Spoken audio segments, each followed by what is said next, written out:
Hello, all you heroes, villains, and innocent bystanders. Welcome to another episode of An Angel and Her Unicorn comic book reviews. I'm Alan the Unicorn, and with me today is... James. Just James. I feel like it should be like a James Bond. Maybe that's what we should start saying. James. Just James. Just James. You say it in a British accent. Like a cool... yeah. I thought I was. Thanks. That was horrible. That was atrocious. We will be spoiling the books for the week and giving our unsolicited opinion. If you haven't read for your books for the week, you may want to take a minute, pause the video, go back, read your comic books, come back and see us, or you can listen to us babble and destroy all the books for you, whichever you prefer. Eventually, I will have all the times of each book down below in the descriptions. If you could also like, share, and subscribe, we would greatly appreciate it. It's always my goal, and Jenny's goal was to have a conversation about comic books, bring more people into the comic book world, and to actually just enjoy it in general. So the more people we have, the better we can do that. Or if you have comments, please let us know. So we'd love to have that conversation. But until then, let's go ahead and get to the books and spoil them for the week. James has a special. I'll let him go first because James has a special idea which I really liked. I wish I would have thought of it. I'm not as creative as he is apparently. So the trailer for the new Star Wars dropped this week. Some people are excited. Some people are like, yeah, okay, another trailer. But I decided to do an all space comic review in honor of said thing. So. Which I thought was a great idea. Fortunately, there's not enough space comics to go around, and I have a couple that I'd like to. So I'll be the non-space guy. I'll be reviewing the Star Wars Age of Rebellion Princess Leia. I'll be reviewing a book called Outer Darkness, which we reviewed a couple times before on here, and another book called Infinite Dark. I don't really think I read that one. So. All right, so I'll let you go. You want me to go first, or you want to go first? I can. All right, then I will let you go first. I will finish up with the Star Wars one, so I'm going to start with the Infinite Dark. Okay, that one I have not ever read, so I have no idea. So the basic premise of Infinite Dark, it's the end of the universe, the heat death of the universe. All the stars have long since burned out. There's like no energy. The universe is just slowly just fading down, and the last group of humans has set up a space station, basically the last haven of anything in the universe.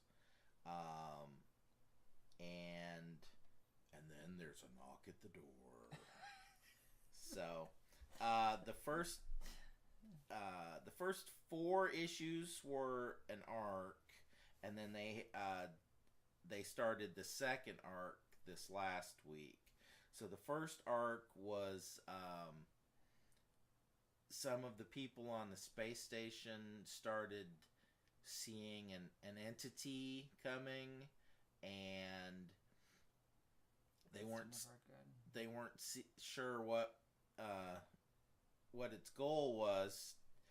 What it ended up being, this entity was like the embodiment of the end of the universe, and it was like, until this universe ends, the next one can't start. So you guys you're preventing billions of beings from being born, and stars and all. We can't, we can't be born until... we can't build a new house until we finish tearing down the old house. And so they're like, you need to let this happen. You need to just die and just fade away like you're supposed to. And they're about to give in, and then the one guy's like, no, you're just tricking us. This is, you're not who you say you are. You're just an entity that wants us to die. So they blow up half the space station. So there's only like that sounds like a legit repercussion. Like, well, it's just something to do with the infestation. No, they were hoping that the explosion of the drives might trigger a new Big Bang. Like, it might trigger a new universe that they could then move to. I assume no luck. So that didn't work. So, and the main character of the first arc sacrificed herself.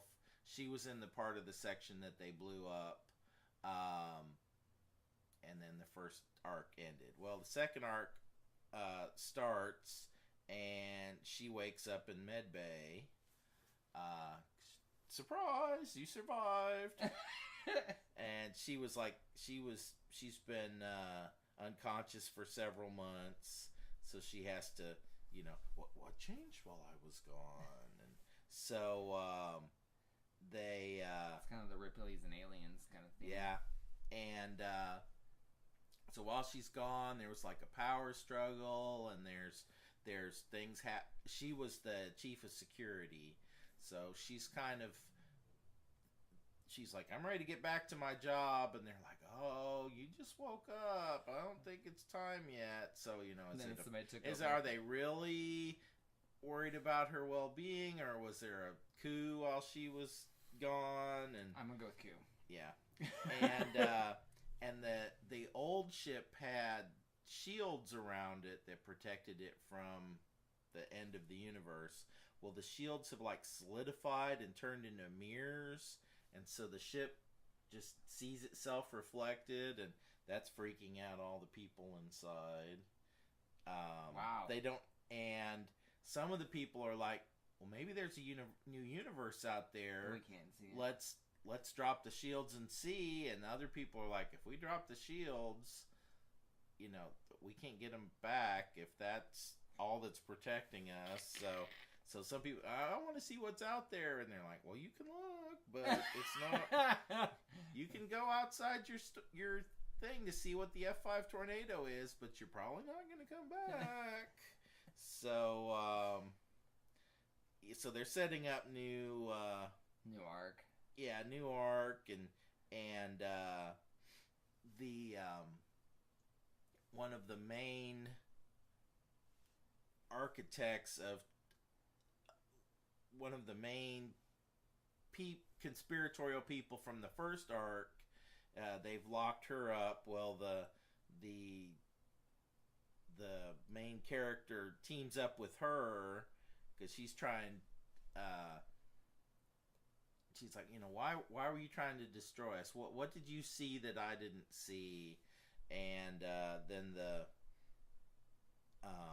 all the new powered people, they don't want these two talking. So it's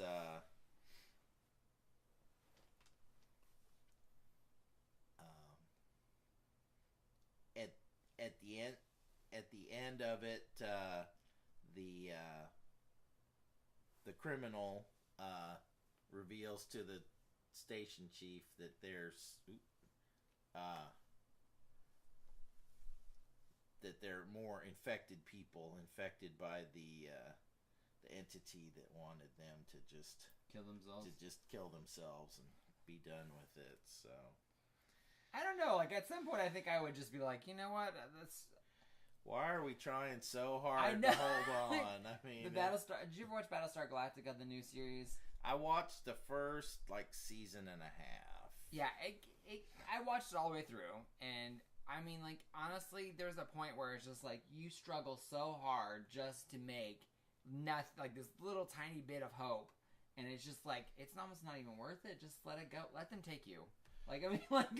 I mean, you should never give up hope, but there is a point where it's just it does feel like there's a bit of is this struggle really necessary? I was talking to some friends of mine about the millionaires that are buying these bunkers and stuff to ride out the end of the world, and I'm like, if it's a small 6-month blurb, yeah, okay, you'll ride it out, you come back, everything will be fine. I'm like, but if it's the full 3-year, the complete collapse of civilization, you're not going to come out as a rich person. You're going to have to come out and become a farmer. Shaquille O'Neal, are you really ready to Farm. be a farmer? Or do you know, I had a good run. Let's just call it. There is a point, like, I mean, I always think about, like, terminal cancer. Like, if I ever had terminal cancer, I would hope to God that I would be able to be strong enough to be like, okay, just, let me live my life to the fullest of what I have left. I mean, I'm sure but there's people that, like, they do all these treatments and all these treatments that make them sicker and sicker, and so the last ending of their life is just horrible. And yeah, they got like 3 or 4 more months, or 6 months, but then it's like it's 6 months of being in the hospital the whole time and being sick the whole time. It's just, I feel like now that's the just other so hard side of to that, decide. I had a cat that got sick, and I was, well, do I just put her down, or do I try all these things? And the problem is, I didn't know if she was going to get over this and have another year of being my cat, or if I was going to spend all this time and money and do all this stuff to give her another day. For you. If you knew going in. Yeah. Well, that's the hard part about, like, the cancer treatments. A lot of the cancer, you don't know. Oh, you might be fixed and live another 10 years just fine, or you might give yourself another 2 months of agony. Some of those treatments are just, like, they're just as bad as the like, cancer. But if it fixes it, yes, and then you get over the hump, and you got 10 more years. Right. Or do you just say, I had a good run, I'm going to blow out the last 6 months, and it's such a hard decision. Call it a day. I hope I never have to make that decision. To ag, and I don't pretend to. But I feel like sometimes, understand. Like Battlestar Galactica, this book, it sounds like there's a point where it's just like, okay, if you're constantly fighting everything, it's got, I would we're okay. We had a good run. Good job, guys. Thumbs up. All right, so what about the art? The art looks really cool.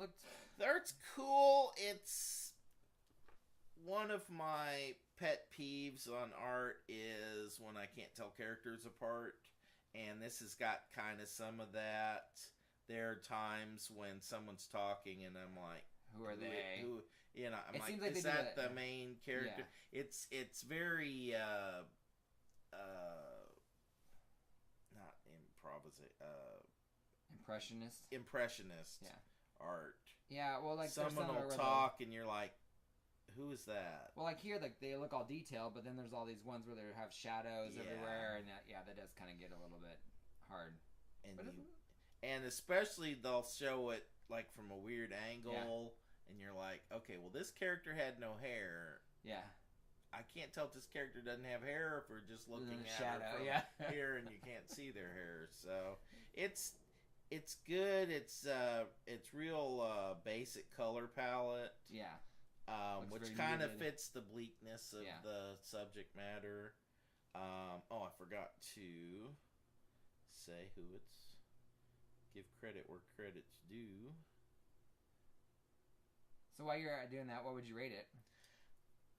It was by Ryan Caddy and Andrea Moody. And it's by Image and Top Cow. I would rate it 3 unicorn horns. It's a good, solid book. It's not my favorite, but I'm gonna continue reading it. Awesome. Well, that is pretty good.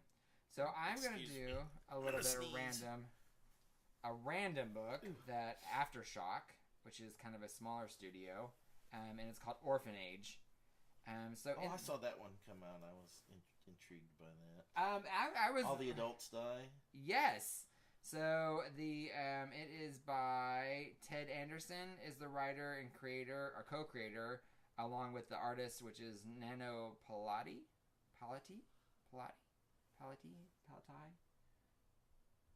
Anyways, sorry, it's not right. Anyway, we'll get to the art eventually, but you did very well. It was amazing. So yeah, the premise is it starts off with all the adults die. There's kids running in the streets, and all of a sudden there's all these adults dead in the street, and he's like, don't worry, we just gotta get home. So he's like, just run, just don't look. So they run, and they get home, and they're like, Mom! And then it ends. So then it goes 20 years into the future, and it starts off with this guy and his daughter, and he's trying to teach his daughter how to ride a horse, And this guy is on a horse, and he comes in, and he's slumped over. So the mayor tells the little girl, get on the horse, go get the doctor, go tell the doctor to get ready. So they bring him in. The doctor kind of fixes the guy up, and they. I wonder who trained the doctors. Well, I would imagine it depends on what kind of. They don't say what age they died at, so it depends on what you consider an adult. Like if you're considering an adult 18 and above, they're or if it's more of a like adult would be 21 and above. Like it's like there could be people in medical school. It's just a thought. Yeah, I know. I mean, like I feel like they haven't really explained a lot of that yet because I thought the same thing. I was like, well, a doctor, but it seems like pretty basic. Like she's not like doing surgery. She like pulls the wing out and like kind of seals it up. So she's trying, And there's still books and people that have like, and I'm sure there's people that have like first aid first aid stuff like that. And there's nursing schools, and so. EMSA used to have a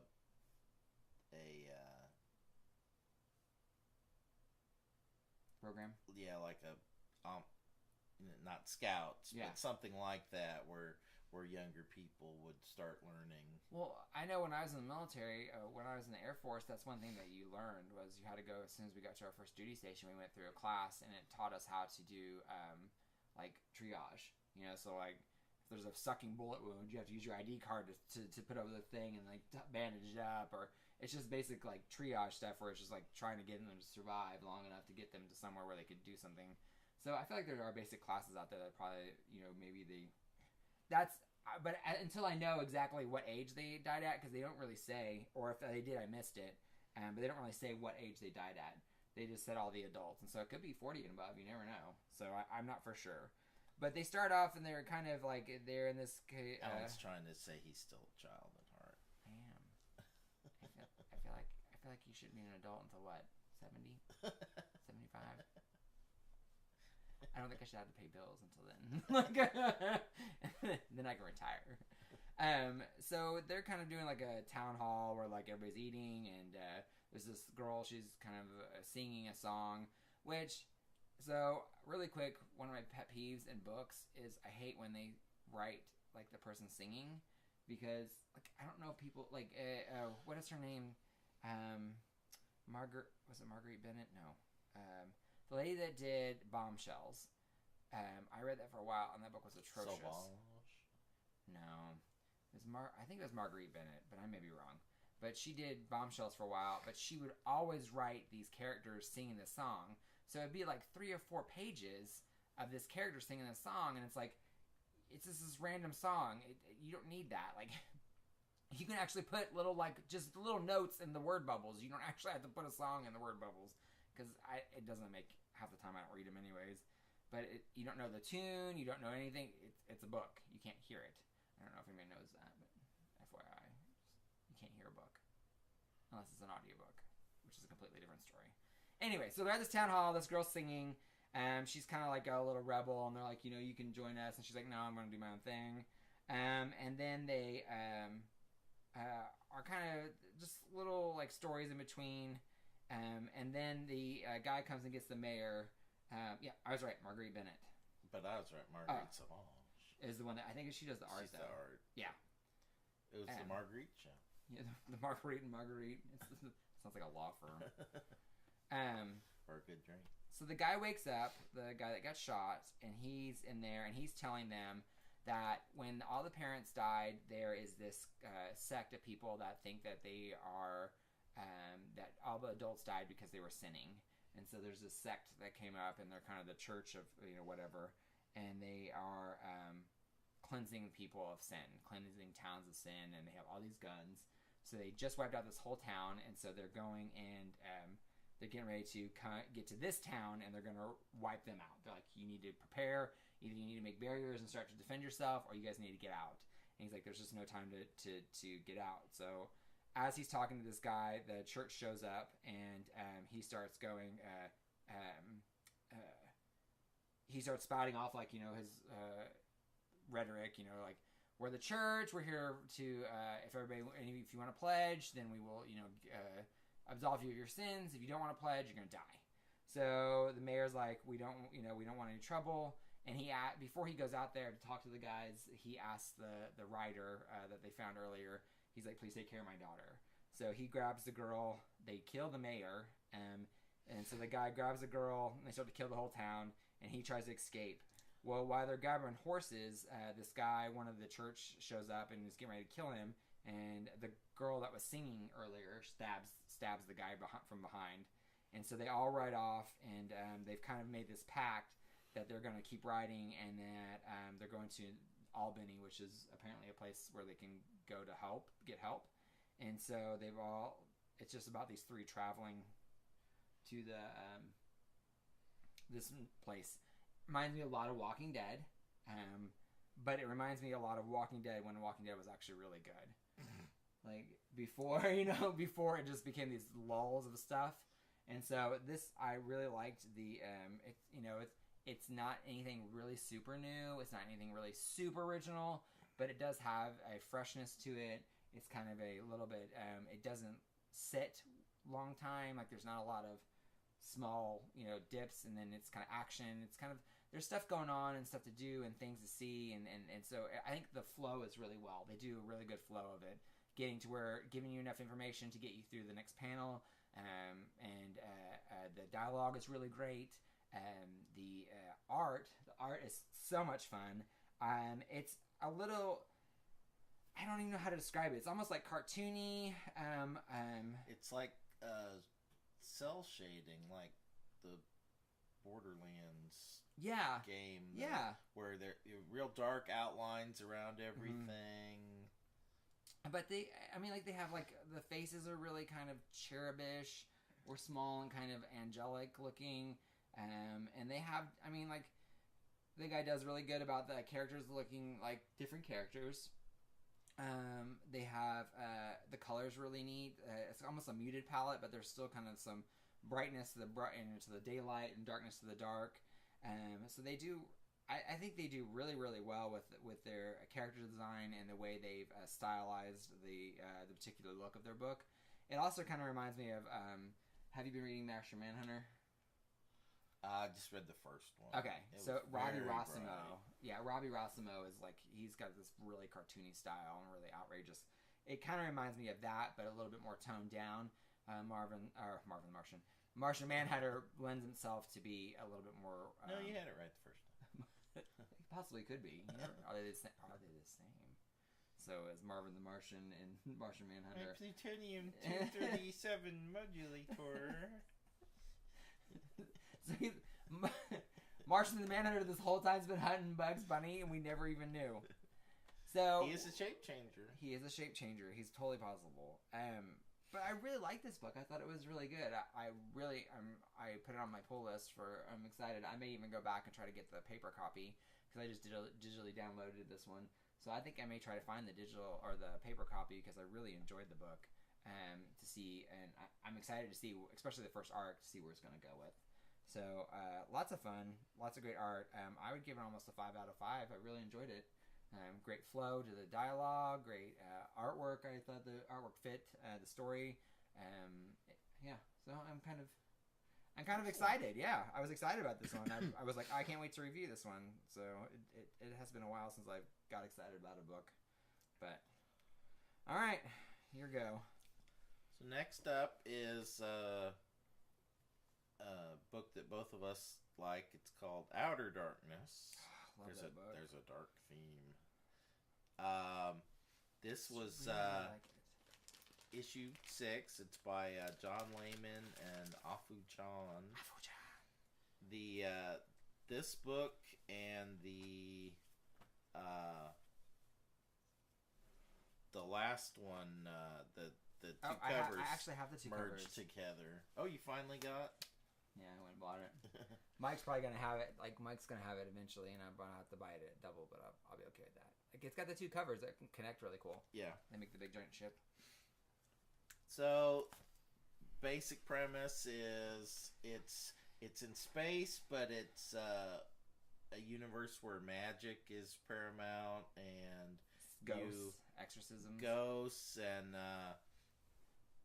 the engines of the ship are old gods, and there's monsters and demons, and all the ships have to have exorcists, but they have like exorcists and mathematicians. So like the mathematicians are kind of the magicians of the group, and then the exorcists are kind of like the priests, like a religious sect. The like what would be the science officer on a Star Trek vessel. Star Trek thing is a fortune teller crone. Yeah. And she's got her little oracle cat. Yeah. And everyone seems to hate the cat for some reason. I know. Well, mostly the captain. The captain hates the cat. He despises the cat. He's yes. like, I'm going to jettison that thing in space as soon as we get up. So in the last episode, something happened and the ship crashed on a ice planet. At the beginning of the last issue, it showed a scene from like 100 years in the future. There's the last few people in the colony, and this monster eats them, and you're like, well, what does that have to do with anything? Well, in this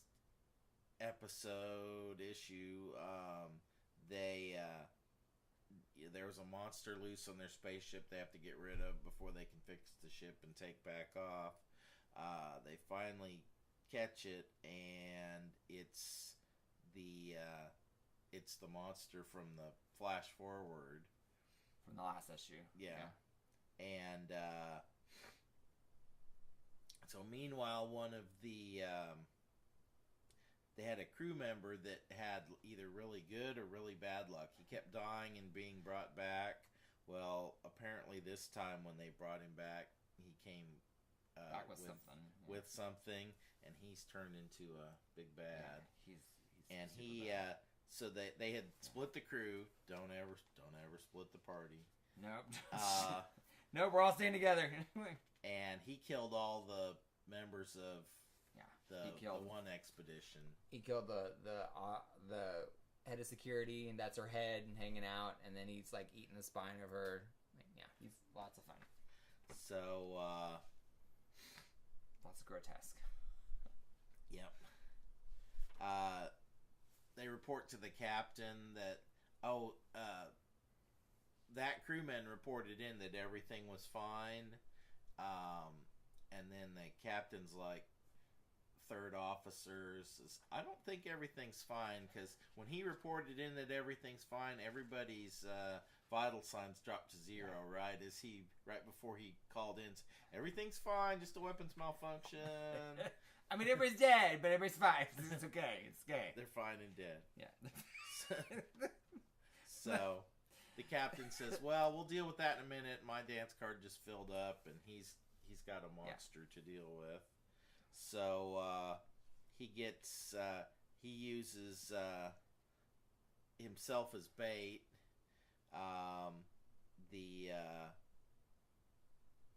I love that the so they start they have these little pens, and they start scribbling in the air all these equations to kind of trap the creature.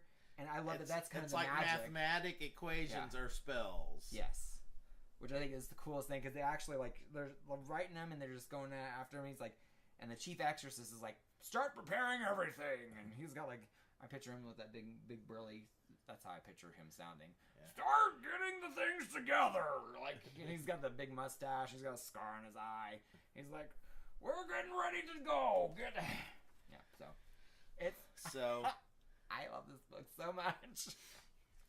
So they're done with the monster, and the captain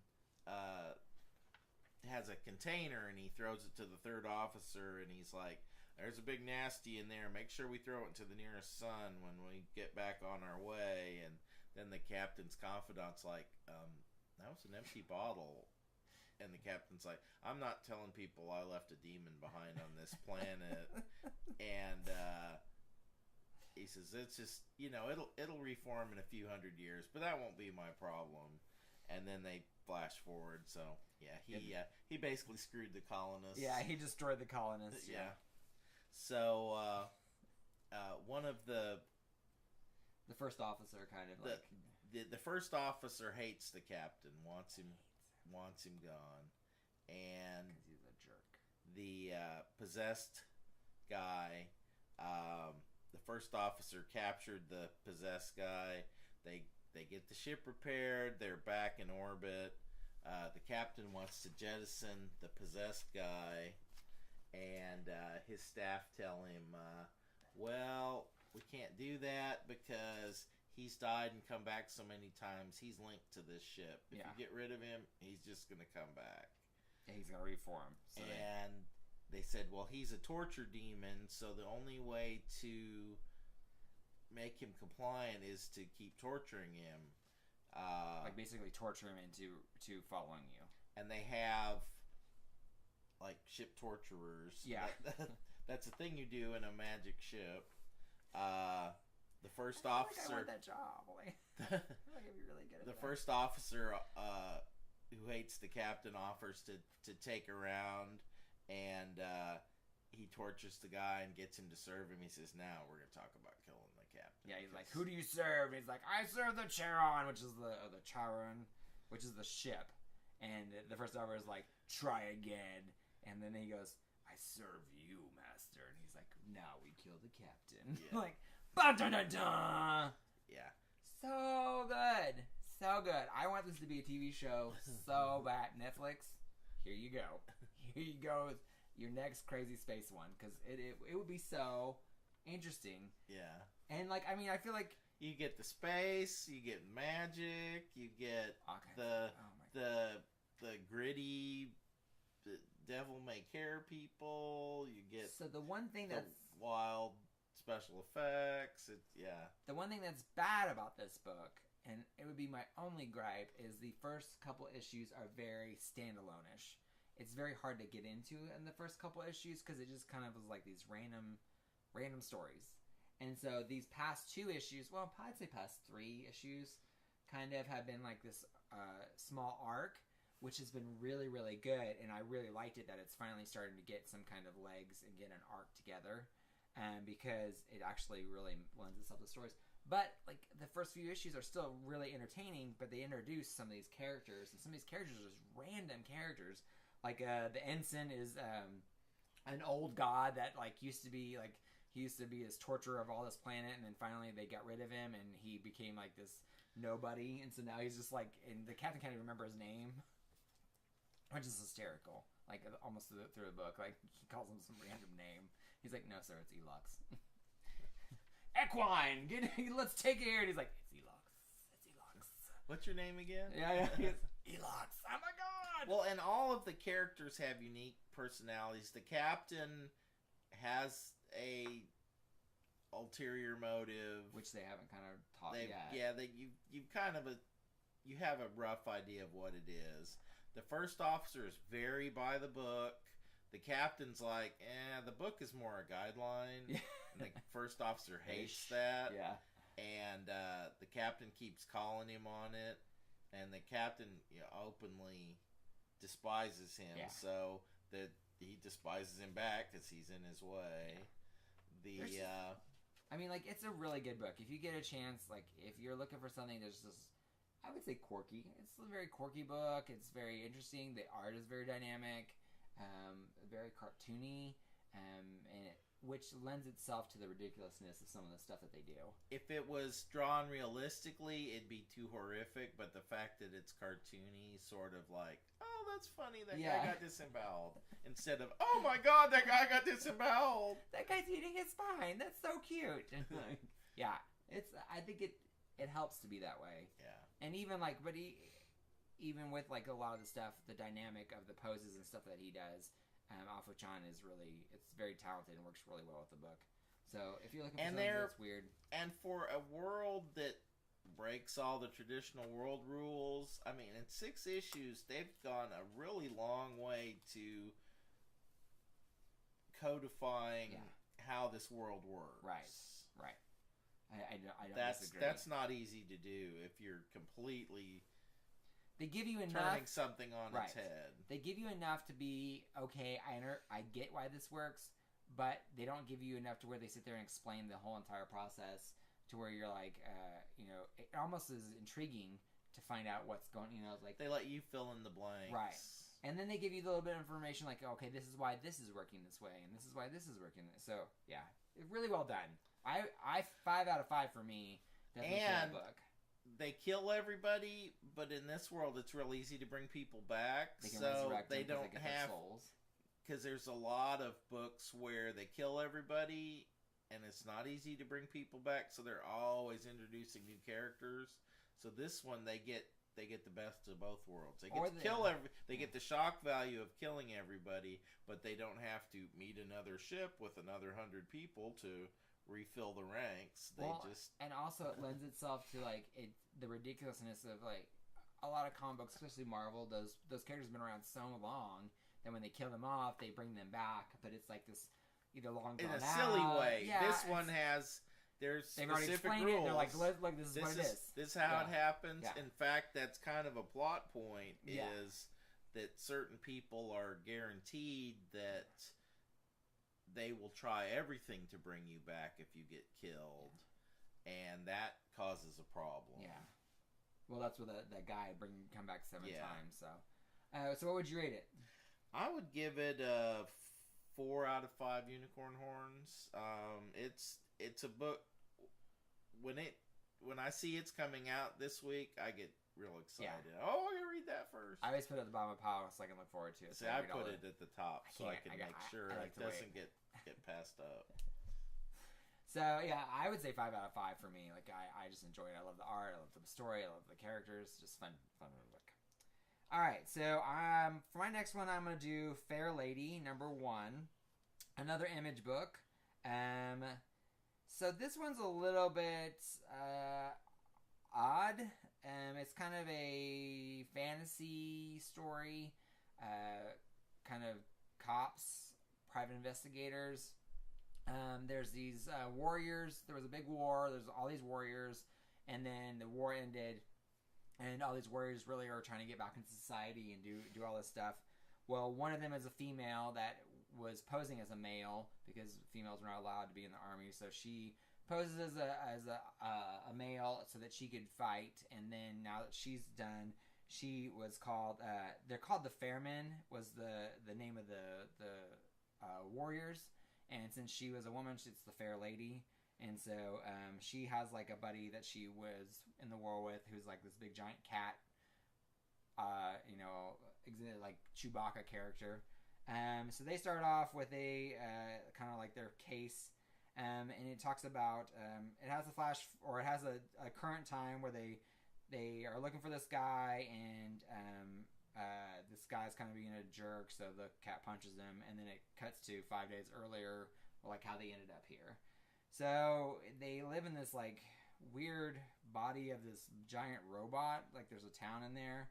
And they're trying to find this girl for one of their benefactors, and they end up not coming to the place, but somebody starts ransacking the house that she's supposed to be in. So the Fair Lady goes and she stops them, and she's trying to figure out where they're like who hired them, and then they go through and kind of are trying to figure out why somebody wants this girl, because she's supposed to be just like a assistant that's taking money. She's not like an embezzler. So they're like, why is all of a sudden everybody after her? Like, it's really weird. And so the guy's like, I just want her because she took my money. Don't ask questions. And then it becomes this big investigation where they go to the guild where the people that she found were in there. They go to the head guy, and he's like, we want her because of this. And they try to explain why they want her.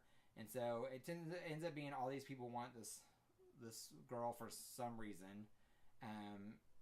It gets really confusing a little bit. Like, I feel like it's not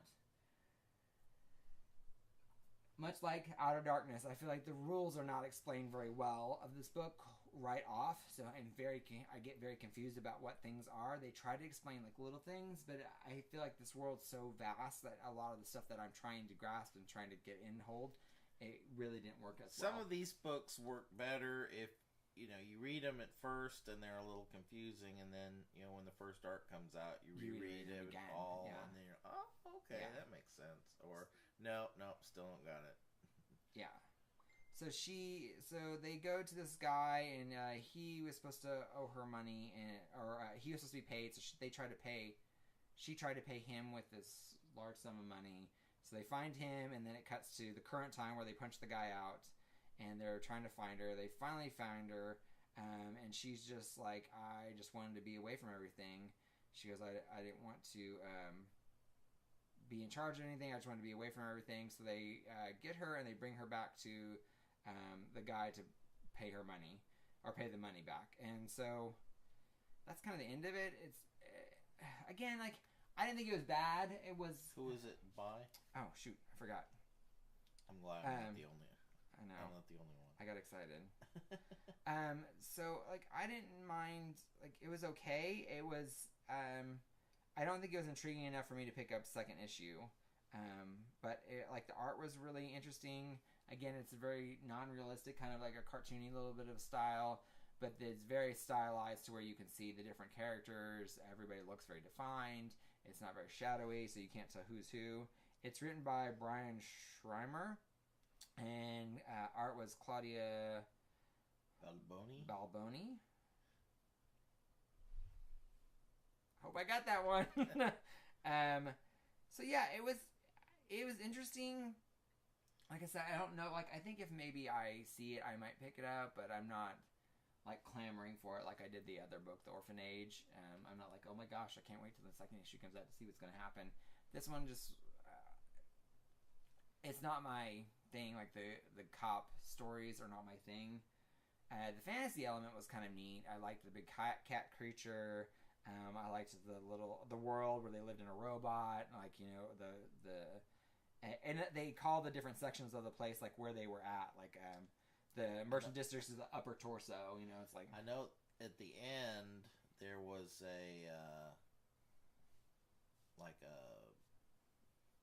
glossary, or there was it kind of explains it some more.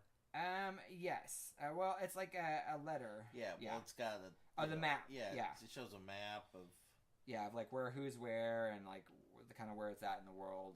But yeah, I think that's kind of neat. But I mean, like I said, like, it's just, it's not bad. It was just not my bag, and I really was hoping it would be a little bit, I don't know, grabbier. Yeah, like, I wish there was more fantasy in it. Like, I really wanted, it needed something else to kind of capture it. Like, she's kind of this warrior, huh? Yes, she needs a unicorn bud. Well, like, for instance, like, here's what I'm saying. So they find out that she is in this other town. So it is, and they talk about this skull, that these things are skulls, and that they became this way because of something that blew up. And it is literally 1, 2, almost 3 pages of them traveling, like, on a polar bear.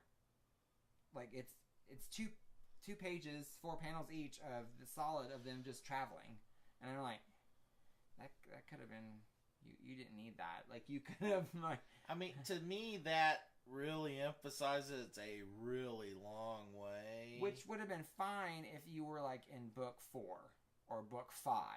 But when you're trying to establish a world and establish characters, I think you're using 3 pages of 22. Yeah. To establish that it's a really far long away. way. Yeah. Okay, yeah, thanks. Alright. You could have just said far along, or like maybe add a mileage ticker or something. Like, if that was your big thing. Not that the panels weren't beautiful, because they are very well drawn, but it was just unnecessary, and I would have liked a little bit more story to it, or had a little bit more of a fight scene or an action sequence or something that, you know, like, make it more and then the payoff wasn't very well. You know, they find her, she's in this place, and they bring her back, and I was like, well, that was kind of, they didn't chase her down or nothing. So for me, it was not the best book, but the art was really talented, so I would give it a 2 out of 5 unicorn horns. Maybe 2.5. It really wasn't a middle of the road book, but I may try issue 2, may or may not. It just depends on how it fits into everything. Like, I didn't add it to my pull list or anything, so yeah. Tell me what you think, because I'm curious to see if other people enjoyed it more than I did. Okay, my last book is Star Wars Age of Rebellion Princess Leia. It is by Greg Pak, who I really enjoy. Greg Pak stuff. He did Planet Hulk and numerous other things, but Planet Hulk was just a home run out of the park. Art's by Chris Sprouse and Carl Story. Looks like they split up the artwork, and then there's all the first half was Chris Sprouse and Carl Story, and the second half art was by Will Sliney, and Mark Deering, and Carl Story again. So maybe the story is Carl Story is through the whole story. Maybe he just did the layouts. Yeah. So these are little one-shots set during the time, in between the times of the original Star Wars trilogy, not the first ones. Anyway, it's between. This one is set between Empire and Return of the Jedi, and Leia is working on her plan to rescue Han. And so it's her and Chewbacca on the Millennium Falcon. She's missing Han. She's going through his stuff in his quarters, and she's, oh God, he was such a slob. But then she's looking all wistful, and she grabs his pillow and sniffs it, and then she throws it to Chewbacca. Says, "This is your pillow, isn't it?" So I guess it smelled Wookiee. Well, like, it's funny because it's in Han's cabin, so that means Chewie's been in there, like, sleeping on it. Yeah. Oh, they all miss him. Yeah. Little scoundrel, little rapscallion. So then it goes to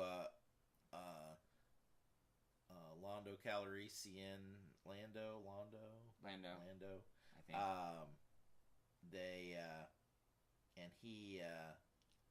He's running from some bad guys.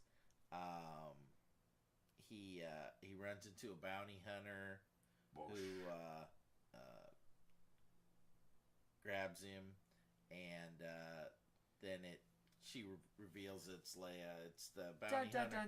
It's the bounty hunter costume she used in Return of the Jedi. And she's like, "Well, this was the idea I had to rescue Han." So Lando's, well, I got myself in a little bit of trouble, so she's gonna help extricate him from said trouble. From the other bounty hunters. So in the middle of this, Chewbacca gets captured. So and the trouble that Lando's gotten in is with Bosk.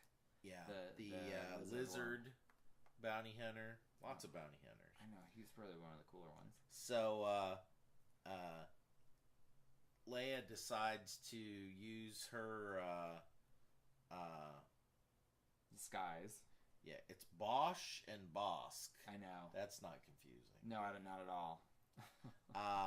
Leia decides to use her Bosch disguise to try to feel. They all sound like, it sounds like when water hits the floor. Like, Bosch. Bosk. The cool, refreshing Bosch. So, this is both like a test run. She's like, if I can't fool these people, I certainly can't fool Jabba. And so she's going to try to get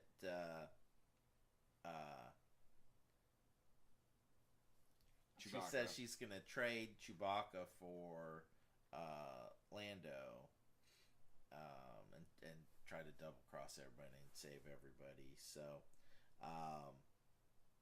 she plans ensue. She can't break cover, so she keeps having to kick the crap out of Lando, which she does with some relish. Yeah, I think she does a little. Yeah, get a little catharsis going there. Because she's still mad because he betrayed them. And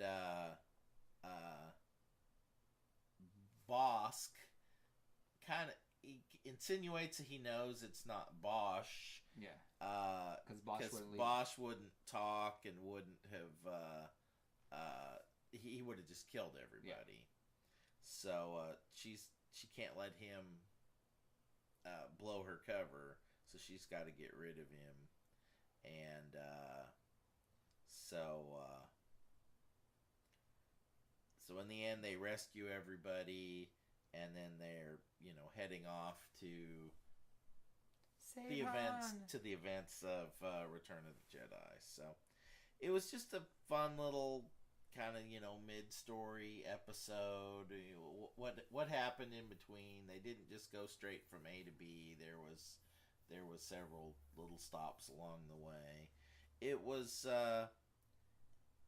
not great art. It was decent art. I can tell who everybody is, but it wasn't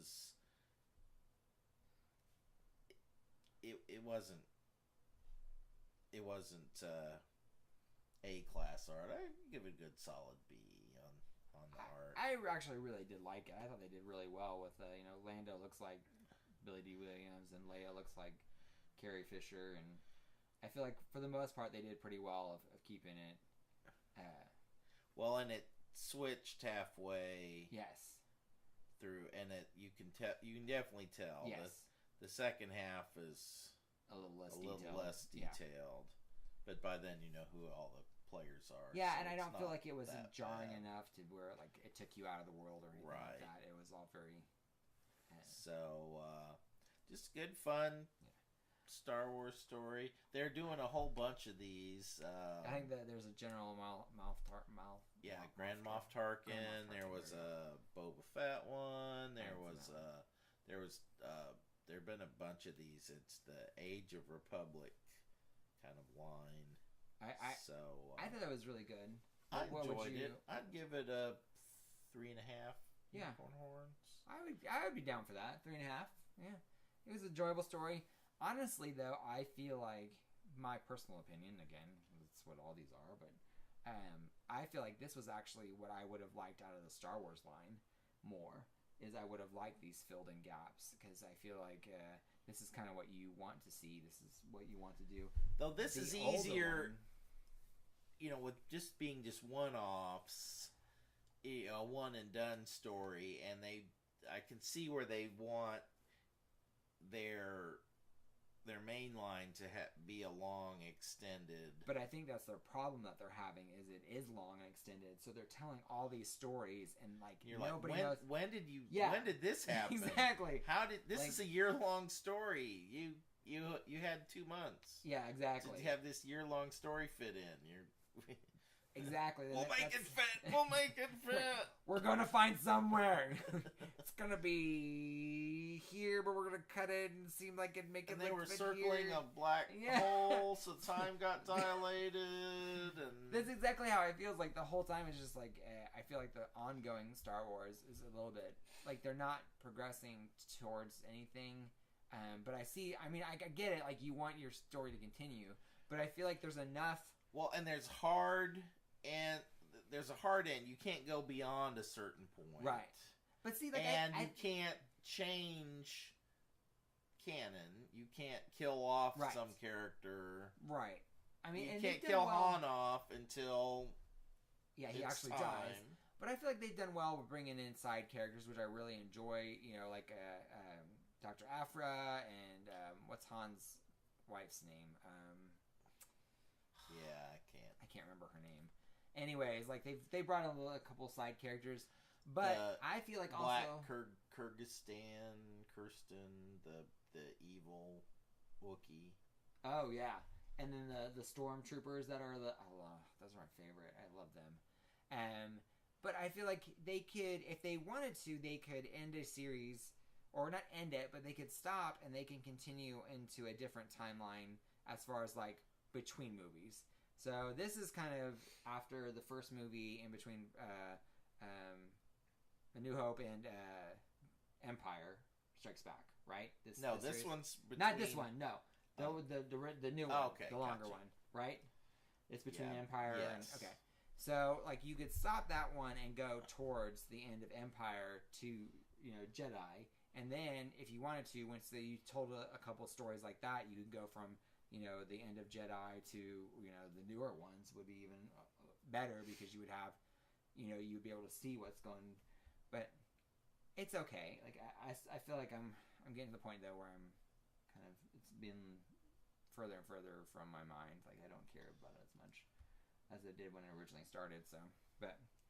That's neither here nor there. Most things. This book was really good. I really enjoyed the story. I thought it was kind of fun. Yeah. So. Okay. All right. So my last one is going to be the Rat Queen's special Swamp Romp. So it's number 1, but it's just like a little special one-off. I have never read Rat Queens. Have you? Yes. Okay. I thoroughly enjoy Rat Queens. So. Again, I feel like this is a testament of a book. Reading this special makes me want to go back and read all of the Rat Queens because I have never read them before, and this book was so fun and so ridiculous. Oh yeah, and the characters are just outrageous, and I really want to know who they are. The halfling who's whacked out on mushrooms half the Oh my time. God, she's an alcoholic, she is a hoot. Yes, and then the magician girl or the magician elf.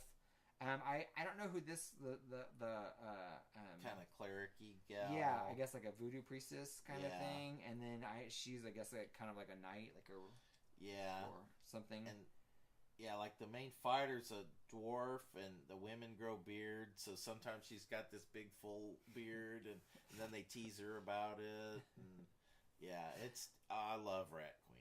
I really need to go back and read it because this book was really fun. So it starts off with they're in this tavern, and I guess what's the word I'm looking for? Their reputation is something of a like they're just kind of heroes for hire that hopefully you'll get it done and then we don't have to pay you. It's like they're kind of rogues, but they're kind of crappy rogues. Well, they're very good at what they do, so they have good luck, but bad luck follows them, and you don't want them in your town because they'll get the job done, but you're gonna pay. You like have your towns dead. Yeah, I could see that. We took care of the problem. Yeah. But there's no more monster, but have your towns burned. But yeah, we burned your town down doing it. Oops. Sorry. So that's kind of what you get. Like this old man comes and he talks about he needs him to kill this one creature, and apparently this creature is very infamous, and like everybody's like, oh my God, it's the worst creature ever. And the elf wizard, she's like, it's like one of her childhood nightmares. So she's like, that's not real. It's not real. I know it's not real. So she's kind of like, it's kind of like a boogeyman.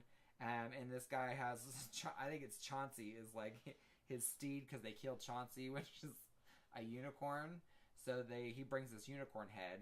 Well, the redheaded girl, the kind of knight queen girl lady, she kind of holds this unicorn head and just starts falling in love with it. And so, wait for it. It gets better. So he says he's going to pay them to go kill this person in the swamp. So they go to the swamp. They're all kind of like questing through the swamp. The dialogue in it's hysterical. Like it's some great dialogue. So they finally get to the swamp, and the other girls go on, and the old man and the redhead stay behind. And they're like, she's like, I'll stay and watch him, and because she's not feeling good. And the old man's like still holding the dead horse head, and so they're like, okay, well, we got to go on and kill this creature. So they go on, and they find that these unicorns are kind of jerks. Like the unicorns are really not nice people, and like they trample them and kick them, and they're beating them up. Well, then while they bite the little halfling's arm, and all of a sudden this creature. So they're like the unicorns on Legends of Tomorrow. Yeah, well, they're kind of like me, sarcastic, horrible people, and a pretty package with the horn and rainbow shooting at your butt. So all of a sudden this creature comes out of the swamp and rips one of the unicorns in half. Like guts go everywhere, and it's the creature that they've been looking for. So the elf just goes like she's like, I'm peeing myself. I can't even control it. She goes, I'm just peeing, and so like because she's so scared. And then it cuts back to the redhead, and she's kind of losing her mind. Like she gets naked, she's dancing around in the moonlight, looking for other unicorns, and the guy is kind of shacked up. He lays this blanket out by the sea, and he has his horse head, and he's kind of just like, he's like, oh Chauncey, I miss you, I love you, and it's kind of creepy. So the monster guy starts fighting everybody, and he starts beating everybody up, and he grabs the girl, the elf girl, and then the halfling's like, she's like, she calls his name out, and she's like, Sloggy, is that you, man? He's like, Betty? She's like, yeah, you remember, like they had like they partied together and they had like a great time. So like, it ends up like he's like, yeah, he goes, I have to kill these unicorns because they're total jerks. I'm just here trying to make the world a better place. This is kind of my quest to make the world a better place by killing these a-hole unicorns. And so they're like, oh, well, so he's not the bad guy. The unicorns are the bad guy. And kind of find out the unicorns spread like this. It's like a disease, like a sexually transmitted disease, and so, but it's like it makes you want them and love them and kind of go crazy. And they call it like it sounds like chlamydia is what it sounds like, but it's like unichlamydia or something. Unichlamydia. So they go and they try to get back to the girl, their friend, and they kind of find out that she's in her mind she's frolicking with all the unicorns and having a great time, but in reality they're like biting her and eating her, and she's like, so the swamp monster kills all the unicorns and saves them. They use his blood to cure the redhead, and they find the old man. He's dead. He died from unichlamydia. Yeah. Unichlamydia. I think that's what it was called. I had to find it. Chlamydia. It's something really funny. But he had said that he buried a treasure in the swamp. So then at the end of the book, they're all like looking through this whole entire swamp, just kind of digging random holes looking for this treasure, which I don't know if they verified or not. It was just kind of left it open ended. So with all that, like, that was so good. Like the dialogue is hysterical. The art is really, really good.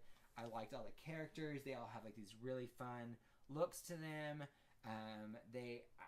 I really want to go back and read Rat Queens now, and start with the first one because there are two awesome. Series. They did one. It lasted like 25, and then they've restarted it. And I think there's like a core of main characters, and then they add some others in now and again. But I've only read the first series. I'm behind reading the second series, but I enjoyed the heck out of it. Yeah, it's so much fun. It's still on my pull list. I'm just like, I'm gonna read these eventually at some point. Yeah. All right, so let's do my pull list really quick, and then we'll I'd give it a 5 out of 5 unicorn horns. I really enjoyed it. So let's go to the pull list really quick, and then that way we can get out of the get off the show, so that way you guys can go home and quit talking. So Ask Guardians of the Galaxy, basically it's just them. They show up at the War of the Realms thing. They're kind of trying to like save different people. Valkyrie gets at the end. Valkyrie gets sent back to Valhalla or with the other Valkyries. Annabeth, her Valkyrie's host, is kind of like, hey, where's Valkyrie? Why are you not turning to Valkyrie? Because we need her. And so there's other stuff like Throg, the Thor toad. He goes back to Central Park and finds out all his frog people are dead. So he's like, I have failed you, but I shall avenge you. And so he starts killing all the demons. And so it's kind of like them just kind of coming into the War of the Realms. Nothing really continuing with their storyline. It's more like everybody coming into the crossover. It's okay. 3 out of 5 unicorn horns. I kind of dig some of these characters. They're kind of fun. I like Valkyrie. I like Angela. I like Thunderstrike. There's Throg. It's kind of funny too. It's entertaining. It's an entertaining book. It's not. I can see why wouldn't like it because it is just very. I don't even know. Like, it just is. It's just an entertaining book. There's nothing really too crazy. So. And then Scooby Apocalypse, they ended that. They finally beat the monster, and Fred dies finally for the last time, and they finished the series out, which was really fun. I think I actually might go back and read since it's ended. I might eventually at some point go back and read all of them, but I really enjoyed it. I liked it. So 3 out of 5 unicorn horns, middle of the road book. I can see where people didn't, it's not their bag, but it was just a fun read. Robin Hood Outlaw number 3. This is their new miniseries from Zenoscope. I really like this one. Me and our friend Kenny, Kenny really likes Zenoscope, and he's like that's how you do books. And I don't disagree with him so far. All the ones I read Hellchild, I've read Robin Hood. I started reading Gretel. Really, like they're not. I mean, it's not something super original, but it's fun book. They have entertaining characters. The art's usually pretty decent. They tell a story. It's how comics should be. Like, it's just good. It's not great. It's not, but most of their books, like I read, like the 3 that I've read, I've really enjoyed. I really like the characters. I really like the side characters. It's just entertaining. And when it comes up, I actually enjoy, I kind of look forward to it. I mean, it's not one that I'm like super, super excited, like Outer Darkness. But it is one that I'm like, they're rising in the ranks. Yeah, I feel like Zenoscope is on, surprisingly was never on my radar. It really looked like it was cheesecake crap, and I was just like, I never got into it. Even though I like the strong female characters, I just really thought it was going to be like, just like I said, cheesecake, where it's not really anything, no substance. But a lot of their characters have been really enjoyable. I've really enjoyed their stuff, so good job, Zenoscope. I hope you keep going that way. Just keep making good books. You don't have to be great, just make good books, because it is really entertaining. Catwoman, I don't know what's going on with this. Like, such a weird story. Like, she captures this thing for Penguin, but it's not for them. Like, she needs it, and it's like they should stick to Catwoman being like heists. That's what she needs to do. Like, they need to like make it a heist book, and like they keep trying to work in this lady that's trying to kill her, and it's really weird. I don't think Jenny would be very excited about this. Even though it's Joelle Jones, I'm not quite sure where she's going with it. Like, I don't know. Like, I would say 2 out of 5 unicorn horns. It's not my favorite. It's pretty. Like, it's really neat. Like, it's beautiful to look at. But honestly, the writing, I don't know where they're going to go with it. And it gets kind of confusing. Life and Death of Todia Harada it's by Valiant. It's kind of starting some conflict between him and one of his associates, like, who's an alien infesting this body, and they're like, you do what we say, or we're gonna destroy you. And he's like, I'm not doing what you're gonna say. So they're kind of starting a little like superpowered war. It's kind of entertaining. I haven't read a lot of Valiant, the newer Valiant stuff, so this one is kind of new to me. I read Livewire a while back, and I didn't quite get the world enough to click in. But this one was kind of fun. I like the characters are kind of interesting. They got kind of unique stuff, so I will continue to pick it up. But I'd say 3 out of 5 unicorn horns. It's I think if I knew more about the world, it would be more entertaining. But for what I know, it's just a good book. Incredibles 2. It's their kind of like kid or their younger audience's dark horse. It's issue number 1. Violet finds somebody else with powers. Very, it's been done before 1,000 times. Her dad ends up being a bad guy. It's okay. It would be cute for a younger reader. It would be good for a younger reader. I enjoyed it. It was okay. 2 out of 5 unicorn horns. Nothing super exciting. Winter Soldier. They finally finished that. It ended better than I thought it would, because it was kind of like had this dark ending. Like he didn't end up winning the kid over or anything like that. It was kind of this dark ending where it's like, wow, I didn't see that coming. But I wish the art was better. So, but I still enjoyed it. 3 out of 5 unicorn horns. Unstoppable Wasp number 6. I really love these stories. There's a lot of great side characters, a lot of fun. A lot of people don't like the side stories, but I think it's kind of contributes to the world. What makes the book what it is seeing these side characters or seeing these other characters kind of lift up the main character, because it's really hard to do a solo book with just one character, because you kind of get tired of hearing the story after a while. So I like the little side stories. It's fun. It is very young reader-ish, though. It is very not. I think. Well, I mean, I guess an adult can read it, but I think it's geared more towards a younger audience, especially a female-driven audience. But I still really enjoy it. I actually like it. I enjoy it. So that one, I'd say 3 out of 5 unicorn horns. Invaders. It's a war story, it's kind of dark. It's not bad. It's just not my thing. So I feel like I would give it a 3 out of 5 unicorn horns, but I feel like other people would actually enjoy this book. It's kind of a war story, kind of going into why Namor is kind of more crazy, why he wanted to start this service war. 3 out of 5 unicorn horns. Captain Marvel, number 4. She's got this like dystopia world. She's trapped in. She fights Rogue. She's fighting this guy who wants her to become her bride, but he's this big giant chauvinist pig. So she's trying to fight him, and she ends up. Rogue keeps absorbing her powers. They're in this like kind of like a fight club arena. She ends up giving into it and like letting Rogue take all of her powers, and so she possesses Rogue in a way. And so Rogue becomes her, and so she's like, and that's the end of the book. And so I think she's gonna fight the guy in Rogue's body next time. It's fun. I like it. The art's kind of gritty and grimy, and it's neat to see the other side characters. They have She-Hulk and Echo and Spider-Girl or Spider-Woman in it, and so it's kind of neat to see them. Like I enjoy it. Again, I can definitely see where it's not for everybody, but I say 3 out of 5 unicorn horns. Curse Word, if you're not a fan of Curse Word or if you haven't read any of it, it's really not gonna. It's like a special, the spring special, but it shows why they got cursed and how they got cursed and what the actual curse was.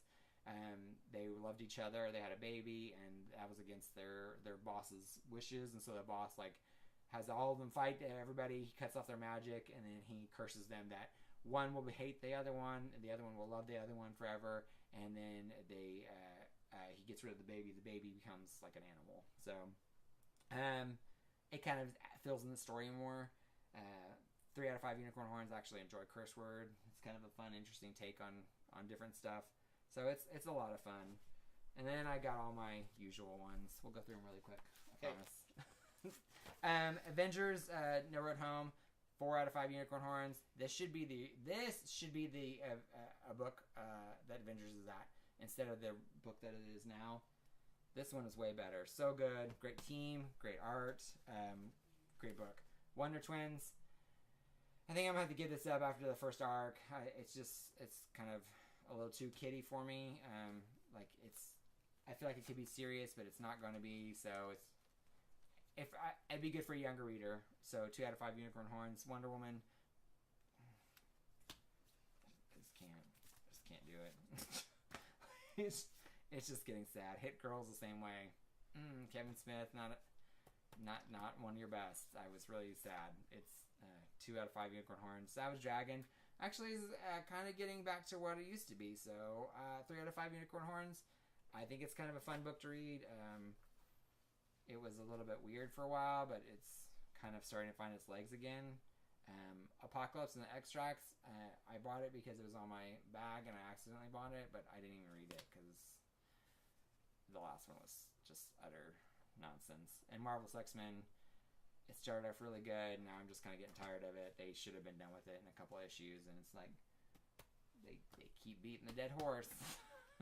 I'm ready for something to happen because it's 3 issues in and we're still going about this relationship stuff. We need something to happen.